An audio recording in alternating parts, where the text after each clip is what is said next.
did this before. Before you got smart and got a home. Yeah. No, I used to do it on the laptop. Oh, and you did it, and it was right by you as well. Yeah. It's like, let's position that. There's the webcam right Yep. there. All right. So, hello all. And Hello. welcome to a very special edition of Drive Home Reviews. First of all, I'm still back in Alaska. And secondly, this is something I've been wanting to do for a long, long time. With me today, see, in life, if you're lucky, you've got friends. And if you're really lucky, you got family. And what I'm here with are two of my blood. These are my families. My good guinn-borer. Are you still going by that? and she is the important one with the Gwyn last name. And yes. Micah Bohr, two of my dearest friends, and we just got out of Ant-Man and Wasp. And the reason I want to do it with these guys is Micah is like one of the biggest critiquers of comic book movies ever. We had a conversation about that Ang Lee Hulk back in the trailer where you guys just start him again. And he he got so mad he's standing up and yelling. We're just sitting there having a conversation. He got mad. He's like, I was like, dude, sit down. Sit the fuck down. I was hulking out. He was. So anyway, so we're doing a nice joint review here. So I always start out, so I'll just ask, so general overview, what'd y'all think? Thumbs up. I liked it. I'd give it a thumbs up. There were moments that really went, I was kind of iffy on, but they were small, little details like... a lot of small puns in this. There are a lot of little I wasn't things, going little for the ways, small little pun. ways. How do you avoid it? Well, there was also that kind of feeling of it was set by the first Ant-Man film. It's a lot more funny. Yeah, with all the action and all of the feels. Yeah, right? but you kind of expect that because you're going into a Paul Rudd film. Yeah, and it's not He one was of the made main. for this role. He was. Oh Lord. Love us some Paul Rudd. Since it's not one of like the bigger ones, the more epic ones, kind of like Spider-Man. This one, like Spider-Man, is going to be a little bit more lighthearted and take things a little bit easier. So they don't take themselves or their world as super seriously, which is nice. One of the things I really liked about this one, and I really liked about the first one, is that, and what I like about all the Marvel movies is just how much fun they have with the different power sets. Yeah. Yes. Because when you're just thinking someone who can shrink and grow, you're thinking, well, there's not really much you can do with that. But there is. Yeah, but really, they come up with a lot of stuff to do with that and make it. So they yeah, they're those wonderful comic book scientists that. I will say that I was one of my disappointments was how they really used Scott Lang's character as the butt of the stupid jokes. Yeah. In the first one, went with it. He granted he ran with it, but he is not in comic books. Even in the first movie, he was not stupid. He actually understood a lot of the tech. He knew how it worked and why it worked. I think in this one, they really they seemed to make a point over and over and over again of putting him in situations where all he could do is like, yeah, sure, that's just what I'm thinking, and I have no clue. I think that's because they were trying to make. I always mispronounce her names. I'm just going to call her Hope. They're trying to make Hope Lost Girl more of the forefront in some of those elements, that she's the brains of the team.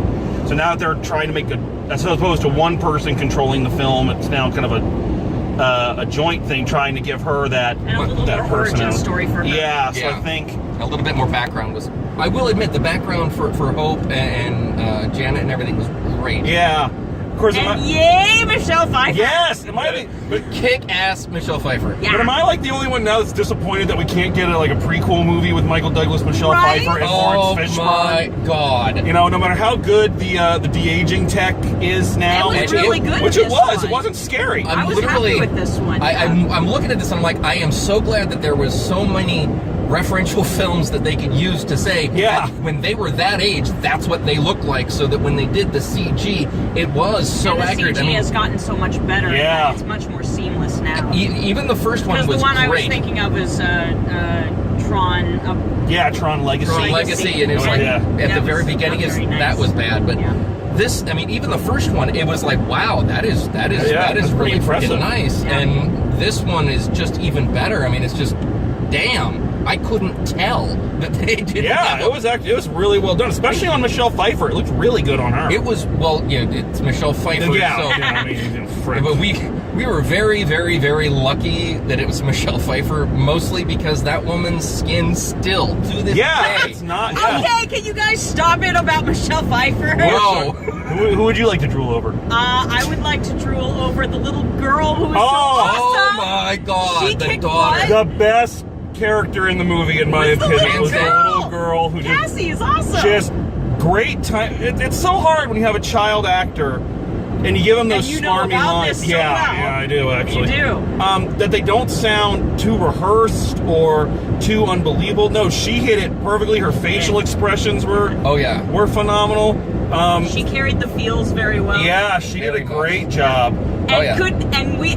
I need to have the ant tunnels. Yeah. Just Yeah, I don't that- know how they, create, maybe it was just the two of them kind of figuring out how this would work, and then they got the movie guys to kind of figure out how it would work, but Yeah, that was epic. That sequence. That's statting the hell out of that. That sequence, so the two major sequences that stood out for me in this was that sequence, of course, at the very beginning. Yeah. And that was probably one of the best car chases Yeah, it was Yeah. a I've car seen in a chase. long time. The shrink power, rate grow power Yeah. that they built into the cars, I think, was just beyond awesome. Yeah, again, really clever ways of using the abilities. All right, so what didn't work for you? Her costume as Wasp needed more color. Yeah, they needed the yellow. I mean, More yellow would be good. they're suffering from the Black Widow syndrome. Yeah. Black Widow's costume worked with just that little hints of red for the belt, and so they've kind of gone crazy with it. A lot of the female characters are all of a sudden wearing these really dark, form-fitting outfits. It's like, you need to bring color because that is part of the character's personality, and it would, especially, we were talking about this in the theater, Brandon made this point, it would have made tracking the action for her much easier. Because especially as it moves so fast, they go Yes. really quick And when they're... Especially when they're Big and small changing and big, yeah. sizes and everything is moving. It's like big, small, and punching and kicking and flying, and it's just like it's harder to track when it's just a little black dot. Make it do the whole yellow and black thing, and you're far more likely to be able to track exactly what's going on. So that is probably my biggest complaint for costuming. Everything else worked really well for me. Oh, I'm sorry, Tiff. Go ahead first. I thought it was a little strange that tech dude, Underlord, whatever his character's name The was. Southern guy? Yeah, Yeah. the black market tech Yeah, boss. Yeah. he didn't jive for me quite Yeah, much. I mean, agree. I He was- feel like it was good enough for what the film did, but as a character and as the motivations coming through, I didn't see him bring to bear the kind of resources Yeah. that really would have. And that kind of goes into mine, because my biggest thing is that I like that it's a smaller story, it's a more personal story, another small time. And it's very tight. Yeah. And it in short in time frame. But Just a couple of days, which is nice. it did not... I don't know, like say, the villains and you had a great villain in Ghost with a great power set and all that. And but great motivation. It didn't feel like any of them, like any kind of antagonist plan really took form. They were, I don't know, they just, you couldn't track either one of them very well. I Between will her admit and Southern. I appreciated hers better. I appreciated that they tried to give her a sympathetic motivation, but it just, it didn't and feel Lawrence like it. Fishburne being a part of that was very nice. Yeah. He really, honestly, he sold it. Don't get me wrong, Hannah Jung Kamen, she is awesome as an actor. I've loved everything I have seen her in, but they really did not give her character nearly the motivation and background to work with the level that she was moving towards until they... it just wasn't quite there. Yeah, Lawrence so- Fishburne made it much... So because of that, it just it didn't feel like the film hooked enough, whereas the first one had a very clear heist movie feel to it, which was very nice. So you had a very clear antagonist, very clear, what they're going after, but it just didn't. The motivations of the antagonists, all of them were too muddled. I didn't like the underworld boss pretty Yeah. much at all. He needed... you can be flamboyant and still menacing, and he never hit the menacing. Yeah. He nailed the flamboyant and this is just fun for me, and I'm kind of sociopathic, but the menace wasn't there. It didn't it really didn't feel to me like he was a major threat. And they tried to play him as a major threat, and I didn't think that worked. Yeah. He just needed more. Yeah. They needed to the whole movie with the humor, he needed to really punch up the counterpoint for menace, and it really would have sold a lot he was more. He was too comical. Ghost wasn't powerful enough. It just felt, again, good movie, but it felt like the antagonists just weren't there. The bad guys is not super bad guys. Yeah. Ghost looked like she might have headed in that direction, and again, not been, and that was great. I like those moments. And a lot of the fight scenes were her again using the power set really interestingly and doing some really cool stuff with it. But yeah, it just didn't seem to land. So all right, so wrapping up, always give a final grade. So everybody gets a final grade. So Micah, what's your final grade for Ant-Man and the Wasp? I'd probably give it an A-. It was very enjoyable. The action sequences were awesome and well choreographed, and I overall enjoyed the characters. Okay. Right. All right, Tiffy, what do you got for me? I give it a straight A just because I have no MCU critiquing bones in me the way that my husband does. and I enjoyed the hell out of it. I thought it was a good time, and that's kind of what the movie's supposed to be. And that's with these Marvel ones. They haven't really made a bad one. They're all enjoyable. Yeah. I'm going to be a little harsher just in that this year with the Marvel films that have come out, with Black Panther and Infinity War and just how epic those were. And this one was not supposed to be as epic, but it was smaller. It wasn't quite as tight. Enjoyable as hell, but I go B+ for it for mine. I still enjoyed it. Still had a lot of fun. I'll buy it and rewatch it 100 times. But definitely going in the collection. Yeah, when you stack it up against what they've done, this year, it's kind of hard to go, A on that one. And both of you, because I have not seen Black Panther or Infinity War yet, so we own it. I understand. You have no excuse. Yeah, you gotta get on we that. Own Black Panther. We gotta watch that. We own Black Panther. In any case. But yes, there are those people like me out there who are so. See, these two actually have two adorable children that require care. So 5-year-old, 10-month-old. Yeah. So I mean, time to get out. It just doesn't tend to happen. I will say that one of the reasons I gave it the A level was because it was so different. It was, Black Panther, great, kind of on the heavier side.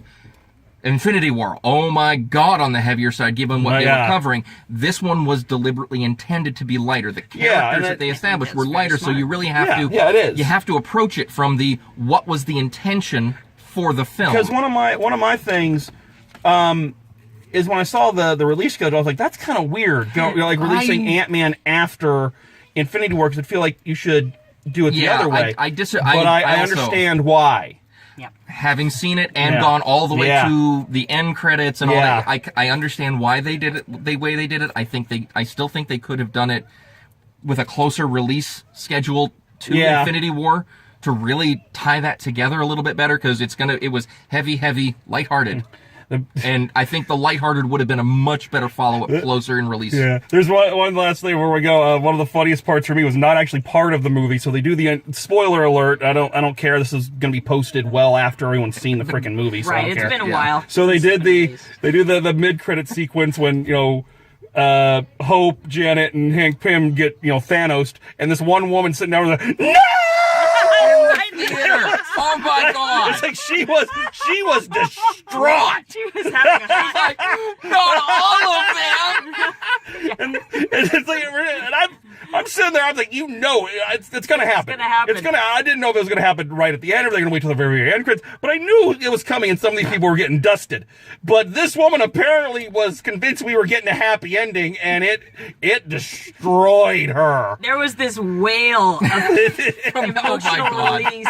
No, it was like Luke. It was like Luke Skywalker. It was Luke Skywalker level of no. No. It was oh my God. And it was like, awesome. wow, that woman is dedicated. Oh yeah, Michael Pena, I think, is another standout. Give him credit. Yeah, that man. Hilarious the way they figured out how to bring his style of storytelling into the movie, because let's face it, that I was waiting for that moment. That was a good. standout from the first one, and the backtrack that was so it is truth serum. So very good movie, enjoyable. No one should be surprised. It's a Marvel movie. Come on. Yeah. So I want to thank my very dear friends, my blood, my loves, the people to whom I have. I mean, I've been friends with these guys since college, and when you can hold on to friendship that long, it means something. So, Mike and Tiffany, thank you so much. It has been a long time. Yeah, we is old. I mean, look at, we can see the gray in the beard. Speak for yourself. Yeah, you're still young. We're old. You're frozen. You're sucking up our youth. It's your fault. Succubus. Sucking up your youth. I've had the kids. What are you talking about? He was there. Have you heard him tell stories about you about you giving birth? He sounded like he did it. Oh, this is going to be good. This is for another time. But so great to have my best friends here with me. Been a great time. So thank you very much for watching, and as always, drive safe, and I'll see you at the movies.